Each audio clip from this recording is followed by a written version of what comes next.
Are so excited that you're here with us today to learn some conflict resolution skills. We decided to offer this webinar because we work closely with a group of administrators, educators, and school mental health providers in the New England region. And as we've been talking to them about the beginning of this school year, we've heard that the amount of conflict both between students and educators, and between school staff and parents has risen, and they are looking for skills to resolve conflicts in a more trauma responsive manner. We know that there have been some conflicts in schools around vaccination mandates and mask mandates, but we're curious about why you joined today and what kind of conflicts you're experiencing in your school communities as well. So if you'd like to add that to the chat to let us know any conflicts that have been occurring in your school communities, we might be able to address some of that towards the end of our session with you today. So in today's presentation, we are going to be talking about self-regulation as a prevention method for conflict. We're going to talk about how to use positive communication skill building to address conflict, de-escalation tips. We'll also talk about the importance of understanding the root cause of what we typically think of as misbehavior. We'll give some mediation techniques for when conflict does occur. And then we'll talk about the importance of recognizing growth that happens after a conflict. We want to make sure that we explicitly state right up front that this is not about avoiding conflict. Conflict is healthy and natural and necessary for growth and change. So in this webinar today, we're going to be talking about moving from the very natural process of conflict to becoming a more compassionate community. We hope that some of the skills and tools that we teach today will be able to be brought into your schools and help resolve conflicts in a trauma responsive way. Now I'd love to pass it over to Aaron. Thank you, Dana. As Dana mentioned, I will be talking today about some of the foundational skills for moving into conflict resolution. I love the way that this class is framed as conflict to compassionate communities, because we want to, if we think of being in conflict as starting in the negative numbers, we want to not just get to baseline of 0. We want to move through that into positive interactions and compassionate communities. In my portion today, I'll talk about getting us to that baseline, and Dana can bring us through into building those compassionate communities. So sometimes it can be helpful to start by acknowledging what we can't do in a conflict situation. And some of the things that we can't do, but our brains tell us that we should do, or the way we've been raised and modeled on conflict resolution or conflict in general, is that we can reason people out of conflict, we can yell people out of conflict, we can logic people out of conflict, reward or punish or scare. But when people are feeling those big emotions, which usually precede and accompany conflict, those tools that they may have access to in terms of being able to anticipate the future, think through consequences, remember past experiences, are not available to them. They're in their emotional brain, their emergency brain. And that emergency brain is often becomes less calibrated than it should be after either a period of extreme conflict or trauma. We're all aware of the sort of PTSD diagnosis and how to work with that, but also over a long period of extended anxiety or fear, which most, if not all of us, have just experienced after the last year and a half. And that can really cause the brain to lose its calibration about what is actually a life-threatening conflict where we need to go into that fight or flight mode, and what is something that can be reasonably dealt with. And so this portion is going to be about what you can do, and that is done through the process of co-regulation, which tells us that what we can do is when we calm ourselves, we are more able to calm the people around us. So regulation as opposed to self-control. When we talk about self-control, what we're talking about is our ability in that moment to react skillfully. And that is a much smaller piece of the whole behavioral spectrum than our culture tells us that it is and what our brain tells us that it should be. We really feel like that we put that emphasis and a lot of value judgment on our ability to control ourselves in the moment. But regulation is that big rest of the iceberg of everything that goes into our ability to exercise self-control and skillful reaction in the moment. It has to do with the tools we give ourselves in practice around brain calming techniques, which we're going to talk about today. It has to do with the stories we tell ourselves about the issue that's causing the big emotion, our feelings about big emotions, and all of that goes into that. And there's a connection. There is a transmission of emotion to people around us, and that bond is particularly strong between caregivers and children, teachers and staff, and the children that they're responsible for, and between parents and children. But we've all experienced it. You know, if you've watched a sad movie and you feel yourself tearing up, that's that sort of emotional contagion. But for our sake today, what we're really talking about is the fact that there's a shorter path between when you and the person you're talking with are calm and when you're both in that emergency brain state to a skillful response to resolve the situation. So what can you do?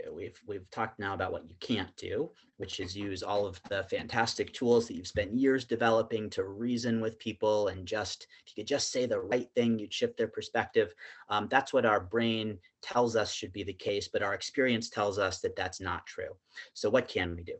What you can do is to calm yourself so that you can calm the people around you, so that you can react skillfully and hopefully receive an equally skillful reaction from the people who you're interacting with. But brain calming does not happen spontaneously, and it doesn't happen on demand. Just like you wouldn't expect to be able to jump into a marathon tomorrow and perform at your best and feel okay the next day, our brain is an organ like other organs in our body. And in order to perform well under a stressful, high needs situation, it requires practice. And so when it comes to developing a brain calming technique, we recommend really to take the time to develop a practice around it. It works best when it's practiced regularly, using it when you don't need it so that it's available when you do. And when trying to build a new habit, it's most effective to try to stack it on one that you've already established. When I work with families and children, I recommend pairing it with toothbrushing, because it's something that we do in the morning and in the evening. And there's a lot of parallels. Just like, you know, we brush our teeth because we don't want to have tooth decay. But if you miss one toothbrushing, your teeth don't immediately get cavities and drop out of your mouth. And so it becomes very easy to say, it's okay to miss this one. It's okay to miss a morning. I'm running a little bit late. But as we know, that these brain calming practices, just like toothbrushing, has a cumulative effect that creates neural pathways. The best technique for brain calming is the one that you will practice regularly and feels right and makes sense to you. This is a way of putting all of that together that I just said. What we're talking about when we talk about brain calming and self-regulation and co-regulation is going from reactive to that moment where you're able to think through what you want to do and make a choice. And sometimes the choice you make is, you know what, it's going to feel good to let it all out right now and be angry and be totally transparent and expressive. And sometimes we can make those choices, right? They're not always effective, but you know, sometimes slamming the door is what we choose to do. The key here is that you're making a choice rather than reacting in a way that you're going to feel sorry about later. So stop. That's the hard part. And that is what is going to increase with your ability as you practice your brain calming technique. That pause, take a breath, use whatever brain calming technique that you've worked on yourself, Notice what's happening inside and outside of your body in a non-evaluative, non-judgmental way, and then proceed with your choice of response.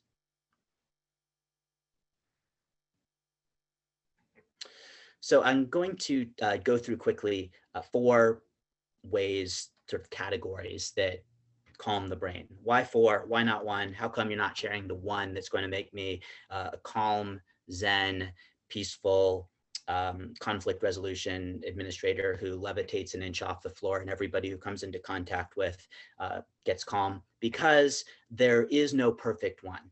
But this is an embarrassment of riches. If you go onto the internet, if you go into any bookstore, and if you talk to anybody who's taken even 5 minutes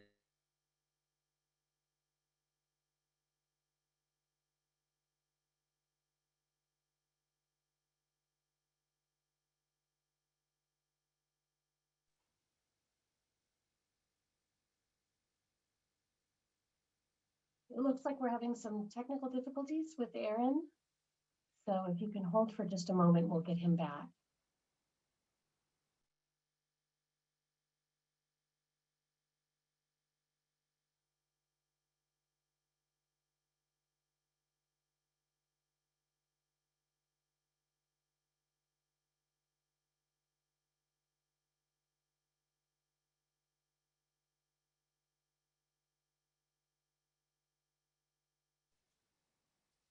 Hi, Aaron, welcome back.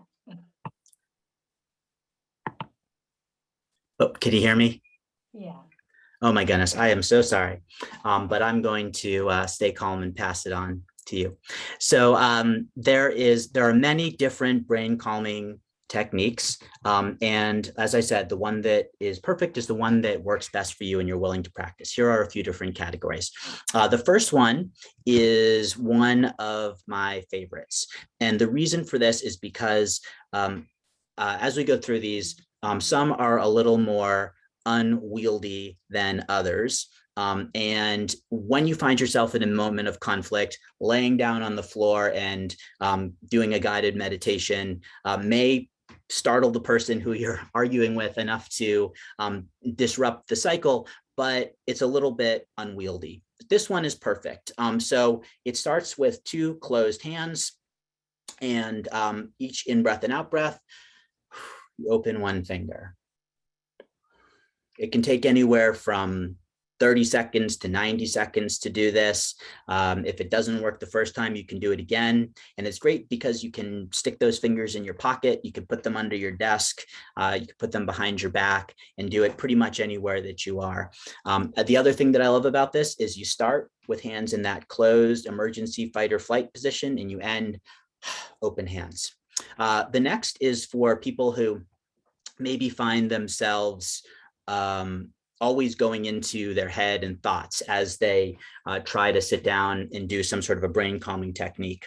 And if that's you, then this may be the thing that's perfect for you. It involves visiting your quiet place, your happy place, your calm place, and noticing and adding detail as you go each time you visit there. So maybe your calm, quiet place is a beach, maybe it's a scene in a movie, maybe it's a real place you've been, but each time you go, add details that enrich the experience. What do you smell? What do you hear? What do you hear nearby? What do you hear far away? How does the air feel on your skin?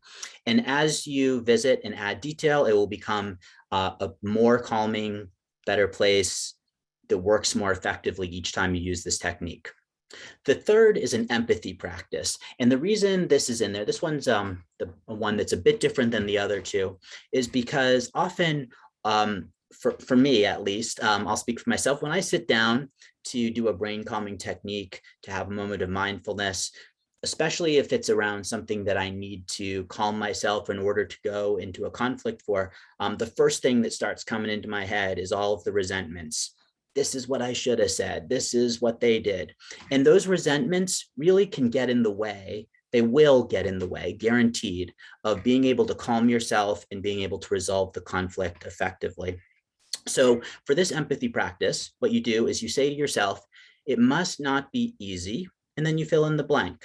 If you are interacting with angry, upset parent, you could say, it must not be easy to be scared for your child's well-being, to lack the skills to express that in an effective way, to be a parent in these times, to feel a lack of control, whatever it is that gives you a moment of compassion and empathy for that person.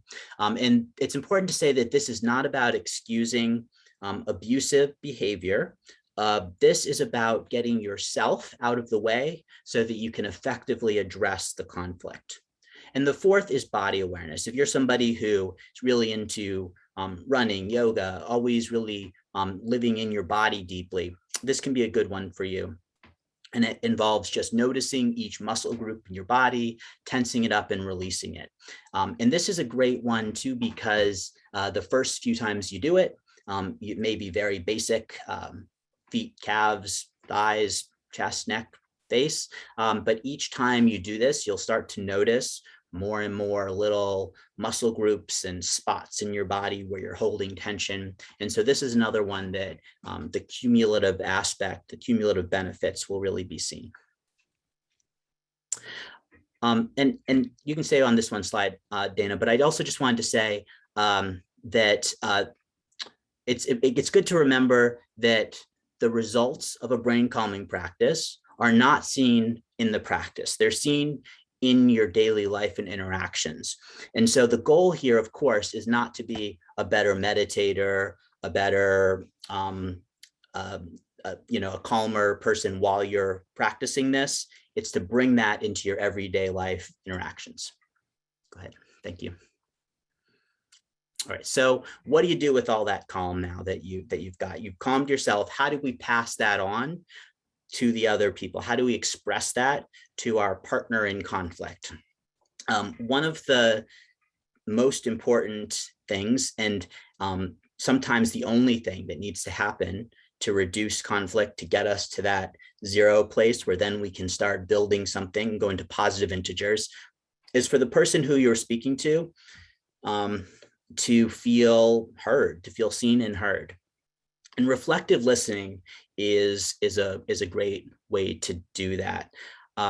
Reflective listening is not about going through the motions, eye contact, okay, I hear you. It's a dynamic process that needs to involve a layer of authenticity in order for the person to feel it and for it to be effective and not more upsetting.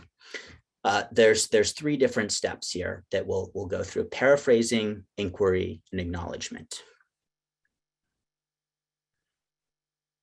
Paraphrasing is the active reflective part of this, the reflective part of reflective listening, where you say back to them, it sounds as if I'm hearing you correctly, what you're concerned about is, and this serves a couple of functions. One, it's letting the person know that you're listening to them. And two, it is helping to clarify. It's giving them the opportunity to say, no, that's not what I meant, so that you'll understand better. So this is important that you use this as a technique, both to demonstrate your listening and to gain clarity so that you're sure that you understand the problem as they see it. So now you're going to sharpen that clarity with open-ended questions. You mentioned that, I heard you say that, help me understand this feeling. And that again really doubles down on helping them to feel seen and heard and appreciated. There's nothing more upsetting than to be talking to somebody or be in an argument with somebody and get this sense that they're just waiting for their turn to say the clever thing that they're going to say. This is really about opening the space for rapport, which we'll visit in a few slides. And finally, acknowledging. So it sounds as though, and this is about you taking what you've learned from listening and from clarifying and reflecting it back to them in a way that acknowledges what they said. And what's important to me about this is that an acknowledgement of what their feelings are, what their opinion is, what their position is not an agreement with that position. So they could say the most difficult thing to you that you really feel like need to shift their opinion on in order to move through this, but you can still acknowledge what they're saying and the feeling behind it. The Joule statement is really like, this is that baseline. This is that zero integer or zero before we move into the positive space. And that is recognizing the common concerns or appreciations. So in the case of a parent who doesn't want their child to wear a mask, who has concerns about vaccine mandates, the common ground might be something like, I can see that we both want your child to be safe and comfortable. So that's their concern too. And it's, again, really important that this is authentic, and that it's not used as just as a technique, that for you as much as them, this becomes a starting place for building compassionate communities.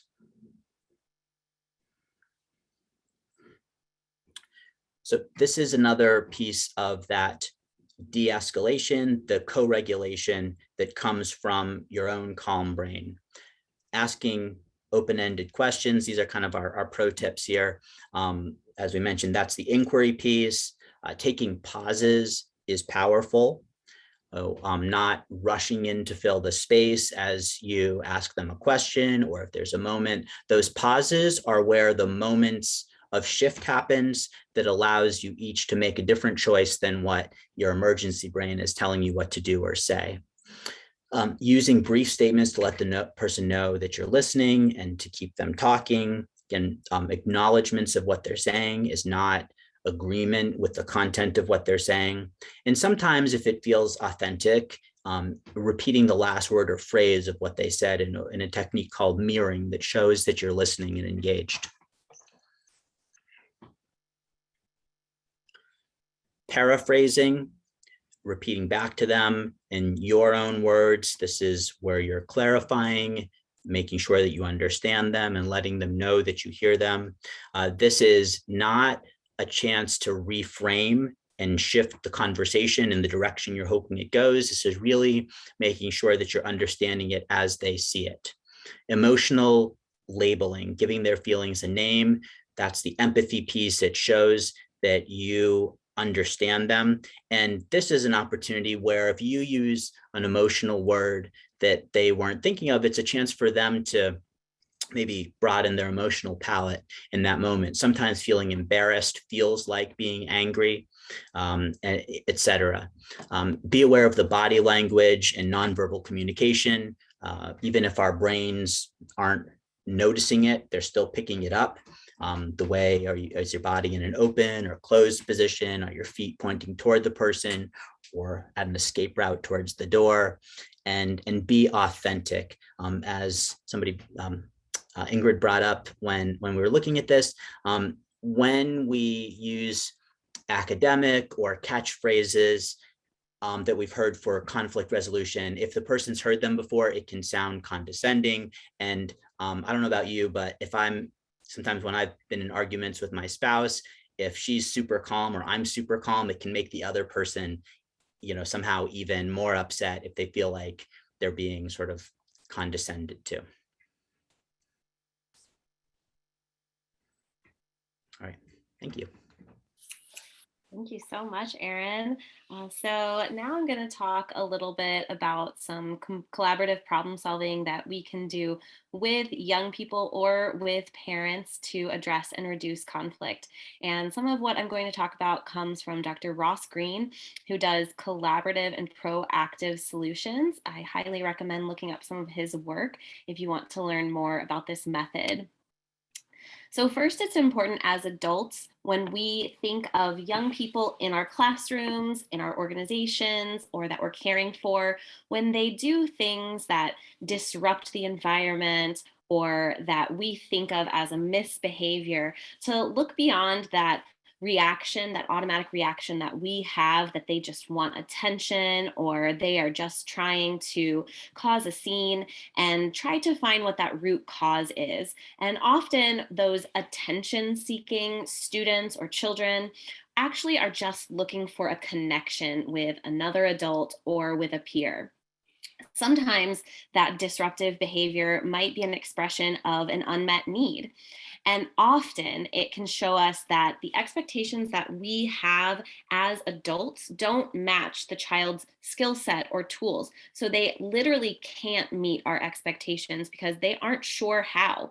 That might come across as not understanding what the ask is. They're not quite sure what we want from them, or they might really want to give us what we are asking for, but they aren't sure how to do that. So, how can we help youth meet our expectations and be a part of a compassionate community? First, we can think about which of those three things, and often it's a combination of the three, are the root cause of this disruption or misbehavior.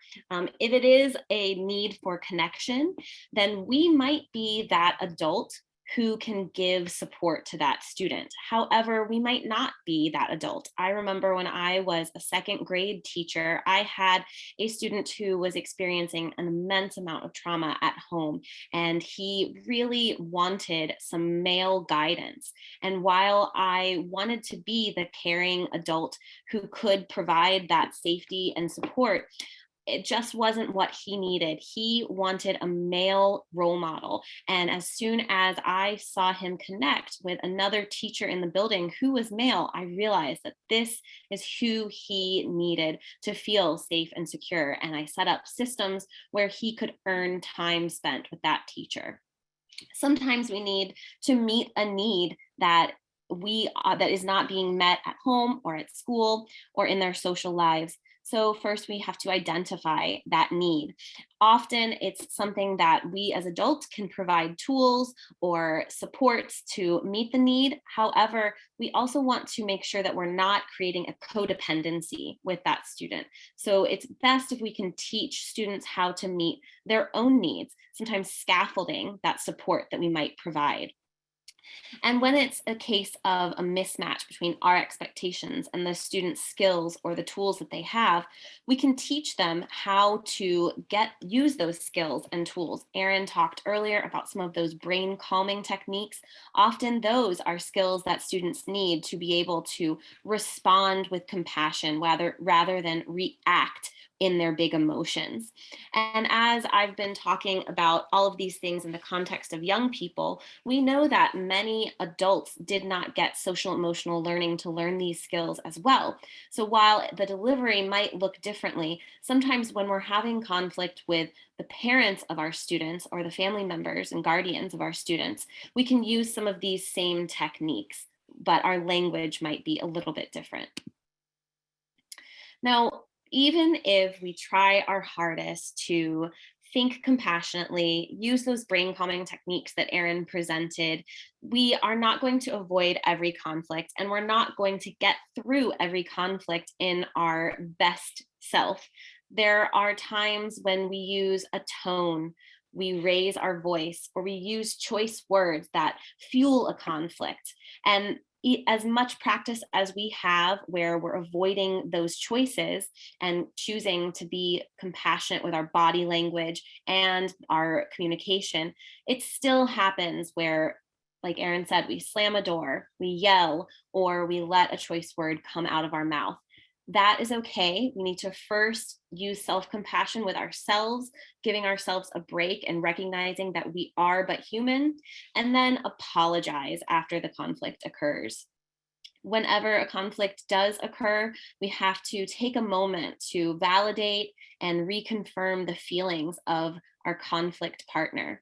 Make sure that we, especially with young people, that we reiterate that these feelings of anger and frustration and sadness are very normal, and we don't want to run away from or avoid feelings like this, but rather make sure that we're expressing them in a healthy way that brings us all together rather than dividing us further. It's important also that after we do a little of the repairing work after the conflict, that we don't ruminate on it. We don't get stuck on those thoughts and think about it endlessly. We try to let it go. And part of that can happen if we make a plan to have some intentional connection time with the person that we just experience a conflict with. This might not always make sense. This really will depend on the relationship that you have with the person that you're in conflict with.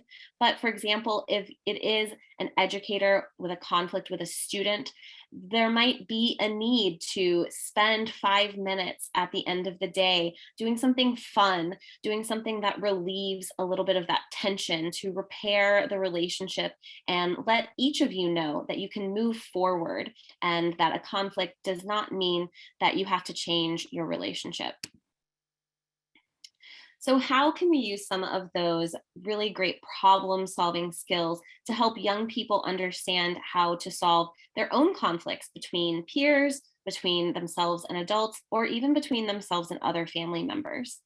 First, as educators and adults who work with youth, it's important for us to understand the way that young people learn about social behavior. They are like sponges. They start to absorb the types of behaviors that they see and they reflect them back to us. So we want to always be modeling positive conflict resolution skills as often as possible. And when we do that, it's important for us to actually verbalize the things that we are doing. So we can practice these skills with others. That might mean that when we have a disagreement with another teacher about the way that something should be taught, or if we're co-teaching and someone asks a question and we have one opinion and the other teacher has another, it's a great opportunity to practice positive conflict resolution skills, really verbalizing our thought process, sharing those out loud, and then debriefing in front of students about the conflicts. We can also scaffold the way that we assist young people through their own conflicts. So if our students don't have very strong conflict resolution skills, the first step might be helping them find the words that they need to solve that conflict or to work through that conflict. Once we've given young people the types of words, and that goes along with the communication skills like the tone and the body language, we can then give them gentle reminders when they get into a conflict another time. With younger students or students with disabilities, it might be helpful to have visual reminders as well that they can refer to.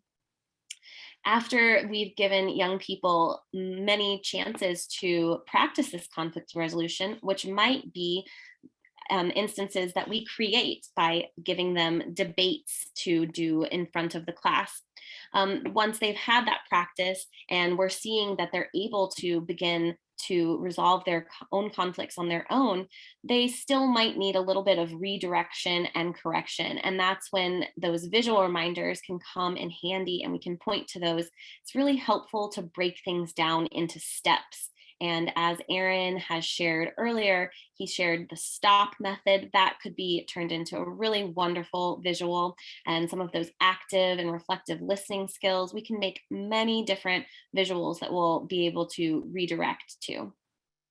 And then once our students start to really internalize these skills, we might find that there are opportunities out in the real world that they can use these, and we can point them out as they are showing up perhaps in our fiction reading, or as we hear stories that our students are telling us about conflicts that they have seen, and we could point out ways that they could implement some of these tools and skills. So one of the ways that we can use mediation in the school is a practice called restorative justice. Now, this is moving away from punitive measures like expulsion, suspension, and detention, and trying to come into a collective understanding where we repair harm. So we bring together the offender, the person who either did the misbehavior or started a conflict. We bring in the affected party, and then we bring other members of the school community together. That might be students who witnessed a conflict. It might be educators who have some kind of responsibility over these students. It might be administrators, but some other stakeholders that might be helpful in the conversation. They meet together and we try to find a solution to this conflict that works for most people. It's almost impossible to find a perfect solution that works for all, but we want to prioritize that reparation in our search for a solution. Now, this is often done in a circular meeting where we can have a face-to-face conversation. We want to make sure that this conversation's goal is to go beyond what actions occurred and find what the cause of that conflict was, and perhaps address the gap of support that led to that. We might go back to our thinking about why that misbehavior occurred and try to get at which of those three reasons or combination of those three common reasons for misbehaviors might be the cause of this offense. And then instead of having a top-down decision on a punishment, we have a collaborative decision on a consequence. It's very important that the consequence meet the offense. So, for example, when I was a kindergarten teacher, we decided to co-create our rules. And this is another way to help reduce conflict from the beginning, is to involve students in the creation of school or classroom rules. But what I found was that kindergartners wanted to set much more strict rules than I did. They came up with extremely strict rules. So we have to really balance what our students might come up with as a consequence with what occurred. So for example, if the offense is that a student did graffiti on the bathroom stalls, while other students that might be involved in this restorative justice circle, if they want to ask that other student to have a week of detention, that might not necessarily fit the situation, and perhaps an adult could weigh in and talk about what was harmed in this process. It was a piece of property. What would make sense to repair that harm? Perhaps spending as many hours as it takes to clean that piece of property. That is an appropriate consequence. So it's an opportunity to talk about fairness and justice as well. So how do we implement one of these restorative justice sessions? The first step is to make community agreements, to decide together how we're all going to act with respect. So that might involve things about making decisions on how loud we're going to get, whether or not we're going to make eye contact, whether or not we are going to what order we're going to allow people to speak in. A really important community agreement to make is that everyone should have the chance to express themselves without interruption. So that might, especially with younger students, be having a physical object that gives each person a microphone so that they are able to say without any interjection their feelings around the situation that occurred. Then we want to make sure that everyone involved has access to those active and reflective listening skills that Erin mentioned earlier. So part of the community agreements might be reviewing what active and reflective listening is. And then we want to, after everyone has had a chance to express their feelings, make sure that there is clarity around what occurred and everyone's perspective, then decide together how to make amends. Because not only are we talking about the consequence, but we also want to repair the emotional harm that was done. So we want to give each party a chance to express regret, to make a commitment to move forward in that relationship with more compassionate reactions next time. And then we also need to acknowledge that this 1 hour session might not solve all of those conflict difficulties. And there might be a need to check in at a later date and continue to repair the relationships. Another method of mediation is called emotion coaching. And this works especially well with younger children, but can also be adapted to older students as well. So emotion coaching, one of the important aspects of this is to make eye contact. Erin talked about mirror neurons before, and having that mirror neuron system activated in part by making eye contact can be really powerful. It also just shows a sign of respect that you are really trying to get on the student's level and really giving them your full attention. Now, when we are talking about younger students, it can be very intimidating to stand above them looking down. So when we are trying to do emotion coaching with a younger student, we might want to crouch down to really get on their level the way that this teacher in the picture is doing. And then another thing that might be helpful is using appropriate physical touch. And you want to make sure to check your district or state's laws and rules around physical touch. But this really is just a gentle hand on the shoulder, hand on the back to connect with a student when they're feeling especially heightened emotions. But make sure to know your student. If it's a student who has experienced trauma, it's highly inappropriate to touch them without warning. You might ask before you put a hand on their shoulder if that is okay. But if you have a positive relationship with this student and it might be something that calms them down, a gentle hand on the shoulder or back can help you connect in a deeper way. Then we want to take time to validate those emotions, let them know it's completely natural to be feeling frustrated, upset, angry, and then brainstorm solutions to the problem that they're experiencing. And it's really preferable to let the student come up with ideas for how to overcome the conflict that they're involved in before we provide them for them. But if our students can't come up with any solutions, or the solutions that they're coming up with aren't really feasible, we might give them 2 or 3 options to choose from. Excuse me. And then we want to facilitate making amends between the two people that were in a conflict, and perhaps even creating a visual for this emotion coaching as well, and giving it to the student and reinforcing these steps if they get into conflicts in the future. So a brief example of emotion coaching might be if 2 students are fighting over a pencil and you as the educator, you're not sure whose pencil it is, but these 2 students are fighting.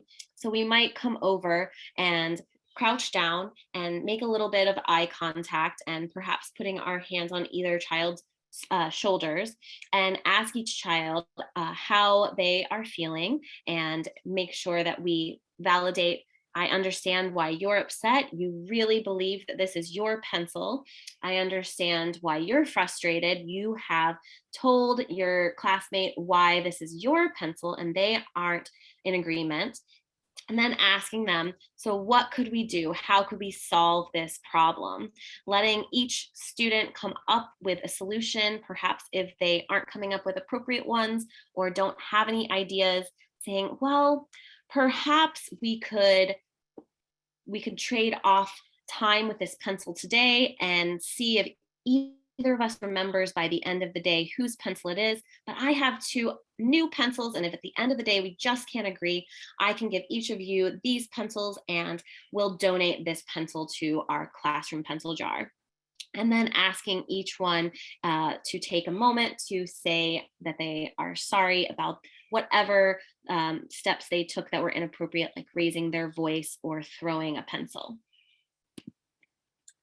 And one really important thing that we want to leave you with today is the joy of recognizing growth from conflict, because as we said at the beginning of our time together, we are not trying to convince you to avoid conflict. Conflict can actually be really positive, but it's most positive if you take a moment after the conflict to really acknowledge and recognize that growth that occurs.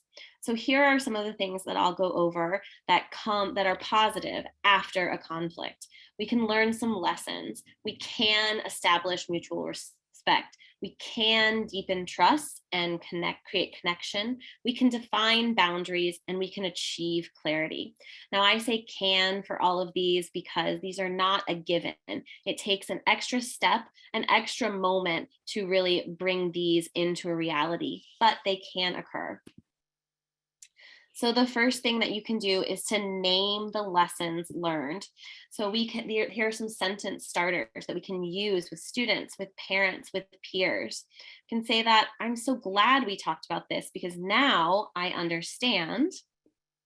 We could say that, I'm sorry this was a difficult conversation, but now I know that. We could also say, it must have been frustrating that I didn't get that XYZ, but I'm so happy that you told me. This lets the other person know that we're not glossing over this. We know that this might not have felt great, but there is something good that can come of it.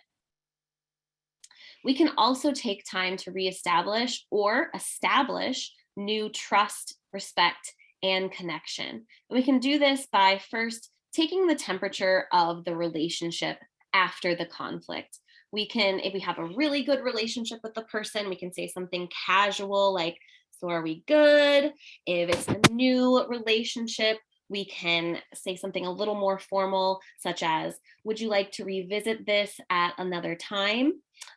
We can also make sure to make a mental note or even write down what it was in the conflict resolution that made the person feel safe and secure. Because in our future interactions with that person, we might want to return to that to really reduce any future conflicts.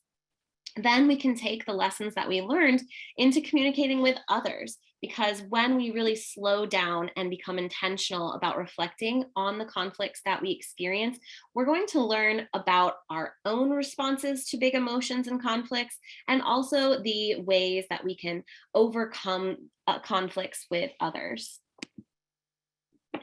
Another really great thing to pay attention to when we get into conflicts is boundaries.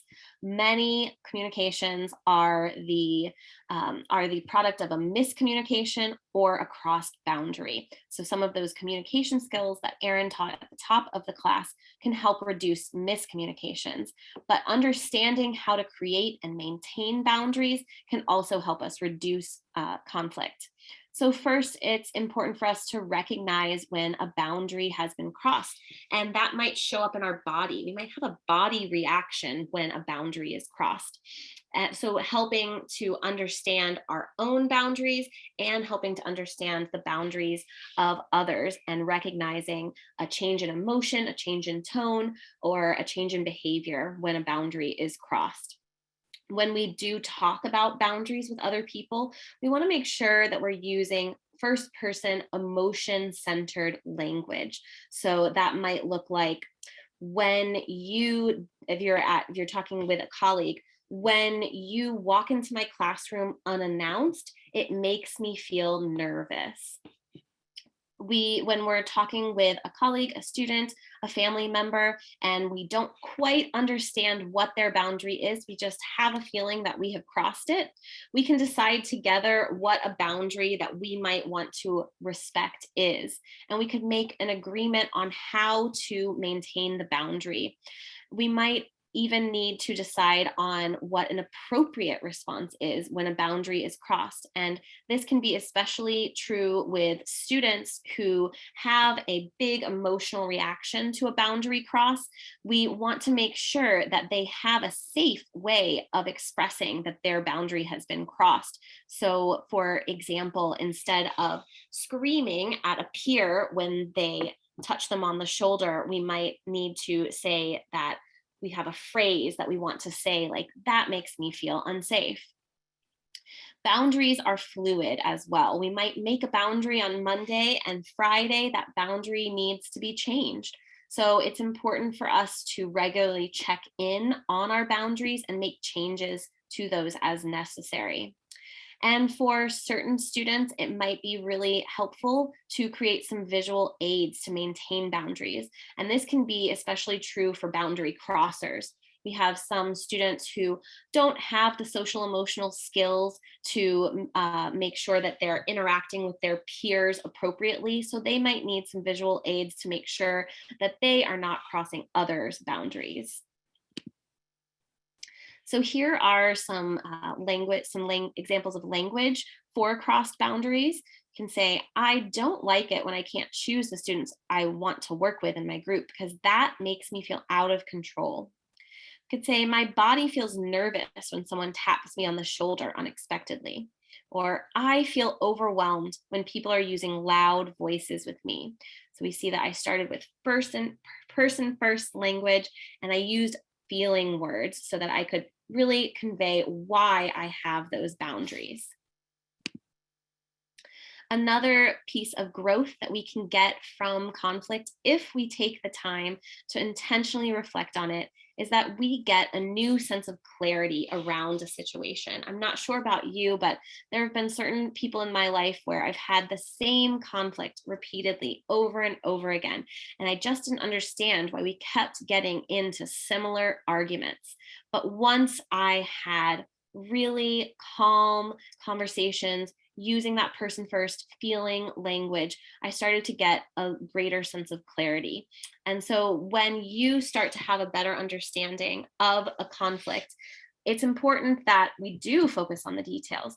There might be this small little tweak to our behavior, our tone, our language that we can make that can reduce conflict with that person that we're getting into continual conflicts with. We also get a chance to really get on the same page when we're using that reflective listening. We get total clarity. We fully, finally understand what the other person is trying to tell us or needs or wants from us.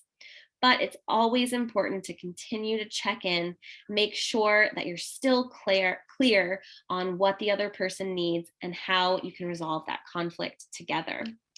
So we hope that you can use all of these skills and reduce some of the conflict that you're seeing with your students, with your peers, or with the families in your school community. I'm not sure if we have too much time for questions, but I'll pass it back to Martha. Let's see, I think if we have a quick question, we probably have time for that. Does anybody have a question of Dana or Erin?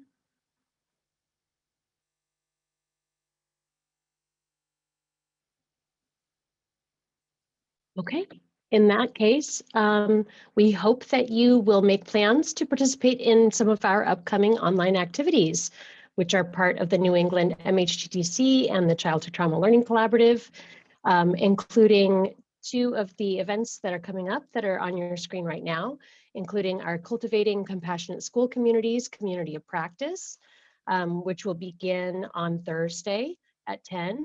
And then we are having a webinar on early intervention for psychosis in young people, a lived experience and school perspective, which will happen on December 1st at 3.